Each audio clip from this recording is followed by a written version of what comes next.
नमस्कार दोस्तों, आपका स्वागत है प्रभु उपदेश यूट्यूब चैनल पर। दोस्तों, एक बार की बात है, रुक्मिणी जी चिंतित स्वर में श्री कृष्ण से कहती है, प्रभु, मनुष्य को जीवन में इतना दुख कष्ट क्यों मिलता है?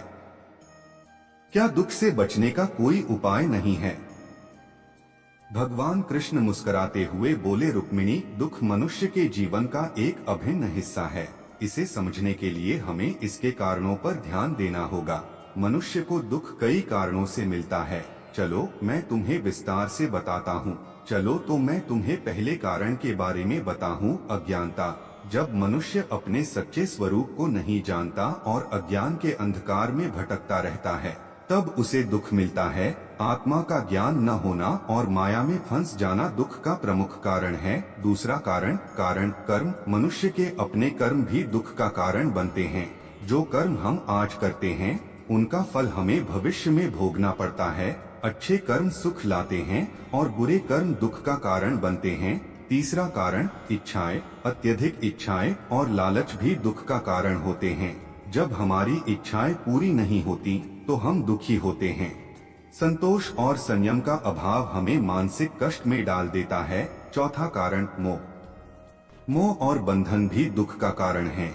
जब हम किसी वस्तु या व्यक्ति के प्रति अत्यधिक आसक्त हो जाते हैं, तो उनके खोने या उनसे दूर होने पर हमें दुख का अनुभव होता है। पांचवा कारण परिवर्तन। यह संसार परिवर्तनशील है।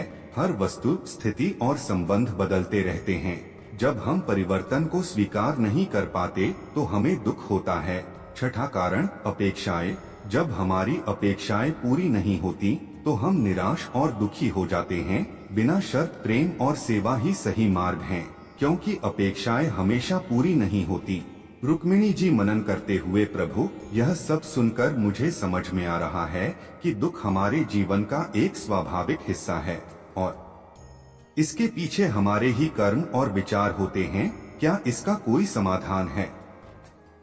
भगवान कृष्ण मुस्कुराते हुए कहा, हाँ रुक्मिणी, दुख से मुक्ति पाने के लिए हमें अपने जीवन में कुछ महत्वपूर्ण बदलाव लाने होंगे। एक, आत्मज्ञान। आत्मा का ज्ञान प्राप्त करना और अपनी सच्ची पहचान को समझना आवश्यक है।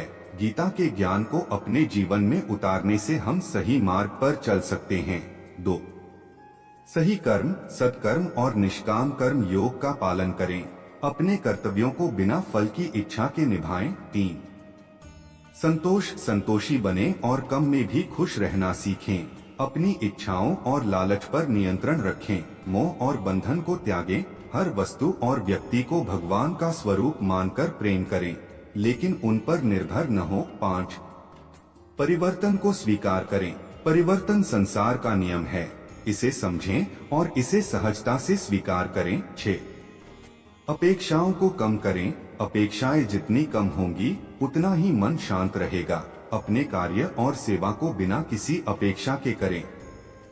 रुक्मिणी जी प्रसन्न होकर बोली, प्रभु, आपके इन अमूल्य उपदेशों के लिए धन्यवाद। अब मैं समझ गई हूँ कि दुख क्यों आता है और इससे कैसे मुक्त हुआ जा सकता है। मैं आपके बताए मार्ग पर चलने का प्रयास करूंगी। भगवान कृष्ण स्नेहपूर्वक, रुक्मिणी, यही सही मार्ग है। हमेशा याद रखना, आत्मा अजरमर है और हर दुख अस्थायी है। सच्चा सुख आत्मज्ञान और सही कर्म में ही निहित है। इस वीडियो को लाइक, शेयर और चैनल पर नए हो तो सब्सक्राइब करें और जीवन के अमूल्य ज्ञान को फैलाने में हमारी मदद करें। धन्यवाद।